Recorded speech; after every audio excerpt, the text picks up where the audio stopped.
जो भी माताएं बहनें इस सावन में 16 सोमवार व्रत करने का सोच रही हैं तो आपको किन किन चीज़ों का ध्यान रखना चाहिए, क्या पूजा में खाना है और व्रत किस तरीके से करना है। तो इस वीडियो में व्रत की सारी जानकारी आपको दूंगी, बिल्कुल बिल्कुल सही तरीके से दूंगी। तो एक भी पॉइंट मिस ना कीजिएगा, वीडियो को ज़रूर पूरा देखिएगा क्योंकि ये पूजा पाठ है। अगर आपका एक भी पॉइंट छूटा तो बहुत ज़्यादा दिक्कतों का सामना करना पड़ सकता है, क्योंकि पूजा पाठ में हमें पूरे संपूर्ण विधि से पूजा करनी चाहिए। 16 सोमवार एक बहुत ही बड़ा महत्वपूर्ण व्रत है।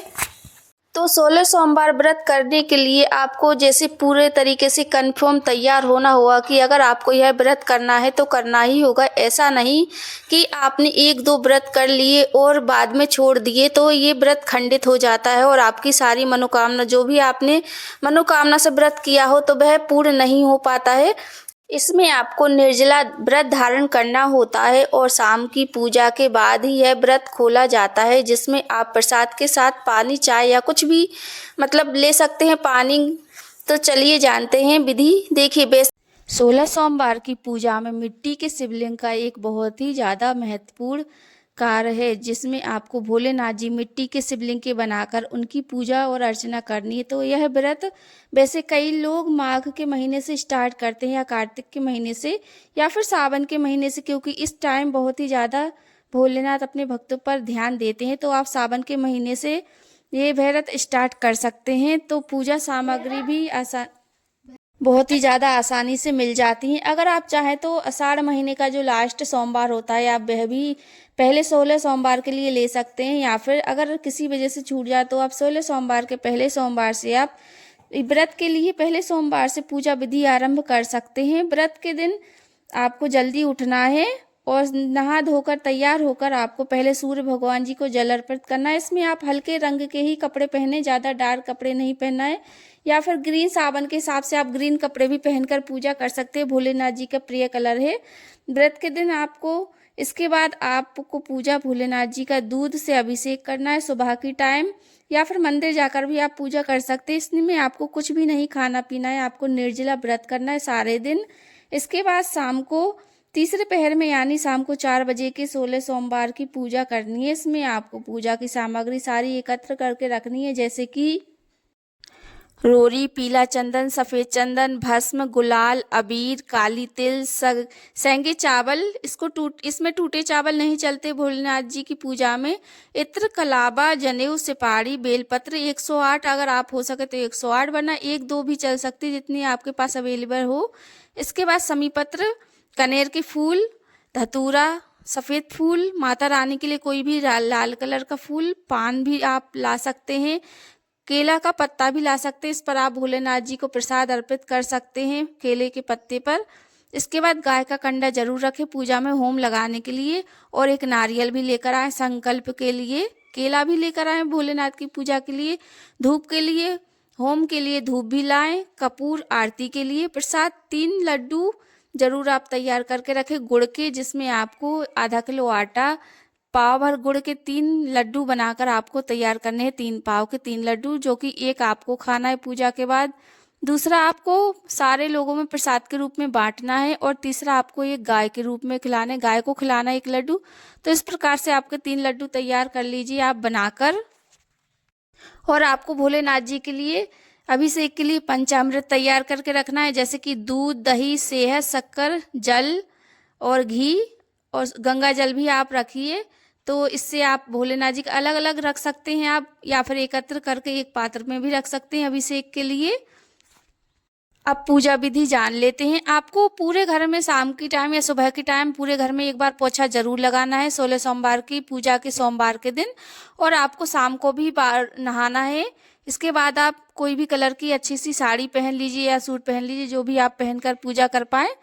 और उसके बाद आप एक मंदिर की जगह पे, जो आपको जहाँ पर आपको पूजा करनी है, वहाँ पर एक आटे से चौक, पूरे चौक पर एक धोकर पटिया जरूर रखें। पटिये पर पीले या सफ़ेद रंग का कोई भी कपड़ा एक बिछा लें। उस पर एक दाहिने हाथ की तरफ एक मुट्ठी चावल रखें, या गेहूं भी आप रख सकते हैं। उसके ऊपर पानी भर के एक कलश रखें। कलश के ऊपर एक का सिक्का या सोने का, चांदी का, या 1 रुपया भी आप कुछ भी डाल सकते हैं। खाली लोटा कभी नहीं रखना चाहिए। लोटे के ऊपर आपको एक प्लेट या कटोरी रखनी है। कटोरी में आपको घी का दिया जलाकर रखना है भोलेनाथ जी के नाम का। इसके बाद आपको भोलेनाथ जी की पूरी फैमिली, पूरा परिवार फोटो सहित आपको रखना है, जो भी आप भगवान रख सकें। और आपको नारियल वहाँ पर ज़रूर रखना है। संकल्प लें नारियल का पहले तो आप, और भोलेनाथ जी जो आपने शिवलिंग मिट्टी से तैयार किए हैं वो आप वहाँ पर ज़रूर रख दीजिए, क्योंकि पूजा उन्हीं की आपको करनी है। तो पहले आप भोलेनाथ जी को बेलपत्री, एक जो बेलपत्री होती है उसके ऊपर आप विराजमान कर लीजिए भोलेनाथ जी को, शिवलिंग को, और आप पूजा विधि आरंभ कर दीजिए। पहले आपने जो कलश रखा है उसके ऊपर एक सातिया जरूर बनाएं और उसको टीका करें, धरती माता की पूजा करें। फिर सह परिवार जो आपने विराजमान किए हैं उनकी पूजा करें, उनको फूल चढ़ाएं, दक्षिणा चढ़ाएं। इसके बाद आपने जो शिवलिंग तैयार किया है आप उनका अभिषेक करें, दूध दही शहद घी गंगा जल से और शुद्ध जल से भी स्नान करें। इसके बाद आपको उनको भस्म, गुलाल, अबीर, जो भी पूजा में जो सामग्री है, और 108 बेलपत्री, समीपत्र, धतूरा सब अर्पित जरूर करें भोलेनाथ जी को, हर एक चीज, और उनसे क्षमा याचना करें। इसके बाद आप जो आगी की थी कंडे की या उबले की, तो आप उस पर होम जरूर लगाएं। होम के बाद आप और भोलेनाथ जी को कलावा और जनेऊ भी जरूर चढ़ाएं। सुपारी भी चढ़ाई जाती है भोलेनाथ जी को गणेश जी के नाम की, क्योंकि उनके साथ गणेश जी भी होते हैं। तो इसके बाद आप होम वगैरह लगाएं भोलेनाथ जी को। केर के पत्ते में तीनों लड्डू का प्रसाद भोलेनाथ को चढ़ा दें और इसके बाद क्षमा याचना करें। और आपकी जो मनोकामना हो, जो संकल्प आप ले रहे हो, सारा संकल्प लें भोलेनाथ जी के सामने कि मेरे 16 सोमवार पूरे अच्छी विधि विधान से संपूर्ण हो जाए। और 108 बेलपत्री आप मंत्र उच्चारण के साथ अर्पित करें। कोई भी मंत्र आप पढ़ सकते हैं, जैसे कि श्री शिवाय नमस्तुभ्यम, ओम नमः शिवाय, या फिर महामृत्युंजय का जाप भी आप कर सकते हैं। और मन में सिर्फ भोलेनाथ जी दिखना चाहिए, आपको कोई भी गलत विचार नहीं आए पूजा में। और आप फिर इसके बाद होम लगाएं।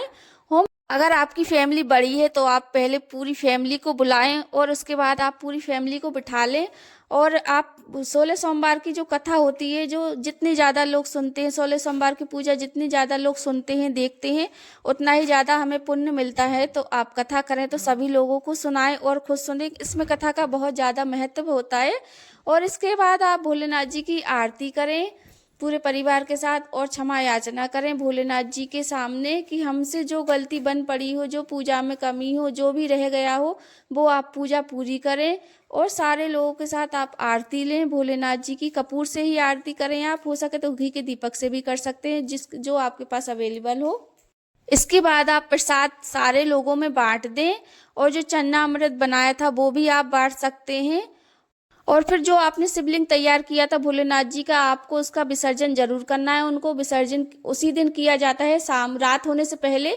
तो अगर आप हो सके तो आसपास कहीं भी अगर कुआं, तालाब या फिर कुछ भी झरना वगैरह हो तो आप वहां भी उनका विसर्जित कर सकते हैं। ना हो सके तो आप गमले में भी अपने घर में ही उनका विसर्जित कर सकते हैं। और पूजा के बाद आपको सारे लोगों के पैर जरूर छूने हैं, जो आपके बड़े हैं, जो आपके पति हैं, सबके पैर आपको जरूर छूने हैं। उसके बाद आप प्रसाद ग्रहण कर सकते हैं। एक लड्डू आप सारे लोगों में बांट दीजिए और एक गाय को जरूर खिलाइए। और आप अपने पति को भी प्रसाद जरूर खिलाइए और एक लड्डू आप स्वयं खाइए। जो लड्डू आप खाएंगे उसके साथ आप पानी पी सकते हैं। इसके बाद आपका व्रत खुल जाएगा, लेकिन उसके बाद आपको कुछ भी नहीं खाना है सिवाय लड्डू के अलावा। उस दिन आपको व्रत धारण ही करना है। और एक बात और, हाँ बहनों, जैसे अगर आपको व्रत के टाइम, जैसे आप 16 सोमवार का व्रत कर रहे हैं और आपके पीरियड वगैरह आ जाते हैं, तो आपको वह सोमवार आपको छोड़ना है, आपको बिल्कुल नहीं करना है। क्योंकि अगर आप व्रत करेंगे तो आपको उसमें जुड़ेगा नहीं व्रत में, और पूजा वैसे भी आप कर नहीं सकते हैं, तो आपको वह सोमवार छोड़ना है। ऐसा अगर मेरी वीडियो में थोड़ी सी भी कमी रह गई हो, कुछ कमी रह गई हो, तो आप कमेंट द्वारा मुझसे पूछ सकते हैं। मैंने पहले एक बार 16 सोमवार का व्रत कर चुकी हूँ, दोबारा भी किए थे मैंने अगले साल, तो जिसका भी मेरा उद्यापन नहीं हो पाया है। भोलेनाथ जी की जब कृपा होगी तो हो जाएगा मेरे भोलेनाथ जी के 16 सोमवार जी का उद्यापन। तो आपको मेरी वीडियो कैसी लगी है जरूर बताना, लाइक जरूर करना, कमेंट जरूर करना।